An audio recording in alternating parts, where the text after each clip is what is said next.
Well, last night was the vice presidential debate, and kind of be summed up as the eye, the fly, and the lies.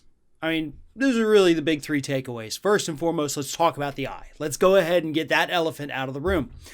Mike Pence shows up, and his left eye is absolutely bloodshot. Not sure what happened there. Most people were actually speculating, myself included, about the fact that pink eye is actually a common symptom of COVID-19. So hopefully he had been tested, because that's certainly not something you want to bring into that auditorium with all the people, all the staffers. You know, your own wife was there, Kamala Harris, obviously, the moderator. So hopefully he was checked out and it was just some kind of weird fluke that his eye looked like it was bleeding from the inside. The fly. Mike Pence had a fly land on his head, and it sat there for about 2 minutes. This was towards the end of the debate, and that kind of took over everything. Pretty much anything that had happened up to that point had really been forgotten about because Mike Pence had a fly on his head. And to me, the funniest part about that is Pence didn't know he had a fly on his head. It was sitting there on his hair. He didn't know it was there. So after the debate, somebody had to go up to him and tell him, like, hey, great job, by the way. Listen, though, here's the thing. During the debate, which, again, you did great, by the way, totally awesome job. But you see, there was this fly. So I would love to know how that conversation went. And then, of course, the lies. Before I get into the lies, let's talk about public reaction. According to CNN's Snap poll taken immediately after the debate, 60% said Kamala Harris won it, 40% said Mike Pence won it. That is a very large gap, but still a narrow margin than we saw with the presidential debate. Mike Pence did not do horribly.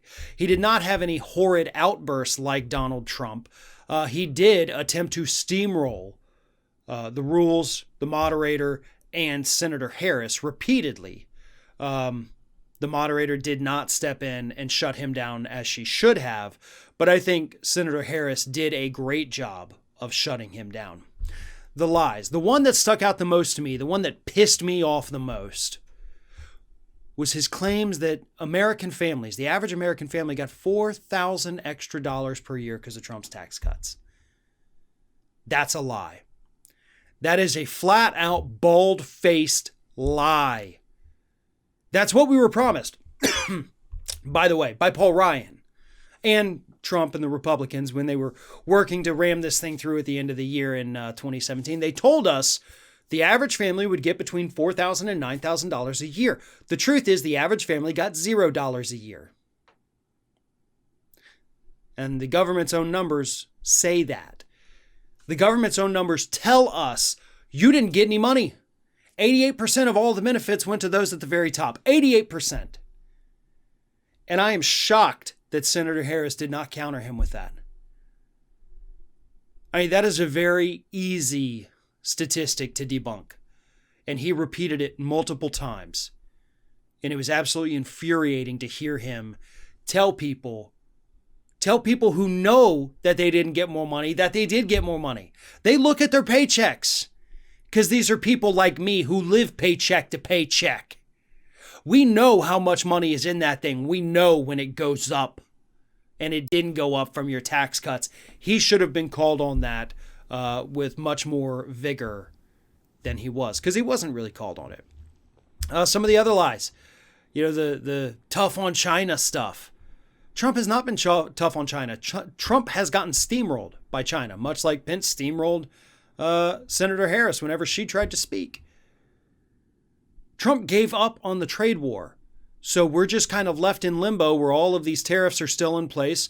The Midwest is getting hammered by it. And Trump just says, oh, well, we can't figure it out. Oh, well. So that was another ridiculous lie. But overall, again, because he didn't yell and scream and shout and say crazy things like Donald Trump did, Pence was seen, again, 60-40, not that bad. He didn't necessarily lose, but he also didn't gain anything for Donald Trump. And that's what he needed to do. And in that particular mission, he failed. And I always like to view things also through the lens of my wife, who is not a politically active person. So she looked at it. She knows very little about Mike Pence or Senator Harris. And she did say she found Pence to be insufferable and that he seemed very insincere in everything he said. Now, I agree with that 100%. You know, the phony Christian thing, it's absolutely ridiculous.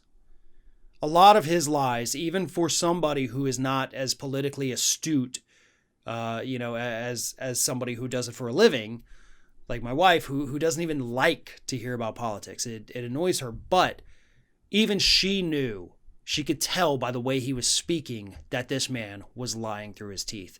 And I am assuming that's going to be the reaction we see through a lot of America. There's going to be plenty of people who say that Pence won it. But those are people who would say that Pence won it even if he would have picked up the fly and just straight up eaten it because he hadn't fed for a while. Like that, those people would always say that Pence won it. He didn't do horrible, but he did the typical Republican job, which is repeat these debunked talking points, don't let anybody else get a word in edgewise, and just keep going even if they call you out on it. That is what Pence did, and in the eyes of Republicans, that's always a victory.